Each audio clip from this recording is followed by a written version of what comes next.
Hi friend, आजिर एटू भिडिओत आमी देखुवाम Facebook professional page केनेকৈ खुलिब यार सम्पूर्ण प्रसेस देखुवाम एटू भिडिओर जरियते। যদি কোনোবাই আমাৰ এই ভিডিঅ'টো নতুনকৈ আহিছে তেনেহলে আমাৰ এই চেনেলটো সাবস্ক্ৰাইব কৰি ৰাখিব। ব্লগ এতিয়া আমি আৰম্ভ কৰোঁ। আপোনালোকে ফেসবুকখন ওপেন কৰি ল'ব। ওপৰত পাব থ্ৰী ডট, এই থ্ৰী ডট অপচনটোত আপোনালোকে অকে কৰিব।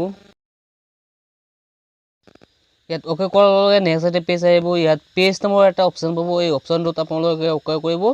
অলপ লোডিং হৈ আপোনালোকৰ নেক্সট এটা পেজ আহিব। ইয়াত ওপৰত পাব ক্ৰিয়েট অপচনটোত আপোনালোকে ওকে কৰিব। ওকে কৰাৰ পিছত আপোনালোকে পাব ইয়াত আহিব আপোনালোকৰ Whats the name of the Euro page. তাৰমানে আপোনাৰ পেজটোত আপোনালোকে কি নাম দিব, সেই নামটো আপোনালোকে ইয়াত বহুৱাই দিব। মই মোৰ পেজৰ নামটো ইয়াত বহুৱাই আছোঁ, লিখি আছোঁ। নামটো বহুৱাৰ পিছত তলত আছে নেক্সট অপচন।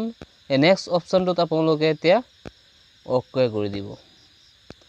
মই নামটো ইয়াত বহুৱাই নেক্সট অপচনটো ওকে কৰিলোঁ। ইয়াত আহিছে হোৱাটছ কেটাগৰী।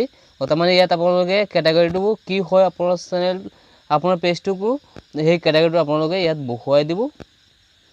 বহুৱাই দিয়াৰ পিছত তলত নেক্সট অপচন আছে, তাত আকৌ ওকে কৰি দিব। এইটো পিছত আপোনালোকে general, contact number, website, email, phone number, address এইবিলাক আপোনাৰ বহুৱাব দিছে, এইবিলাক আপোনালোকে বহুৱাই দিব।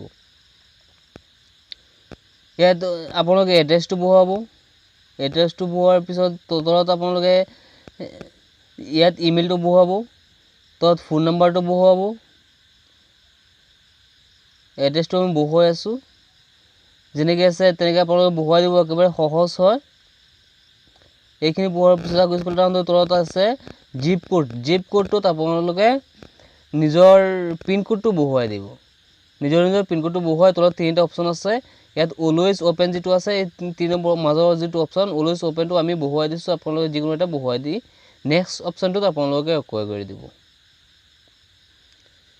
অলপ সময় লোডিং লৈ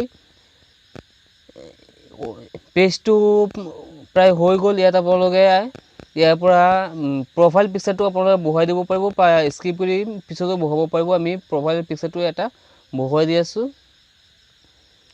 প্ৰফাইল পিকচাৰ বহুৱাই দিয়াৰ পিছত আপোনালোকৰ 99% কাম কমপ্লিট হৈ গ'ল। এতিয়া আপোনাৰ পেজটো কমপ্লিট। এনেকৈ আমি অতি সহজতে পেজ এখন খুলি ল'ব পাৰোঁ। এই আমাৰ পেজখন সম্পূৰ্ণভাৱে এতিয়া ওকে হৈ গ'ল।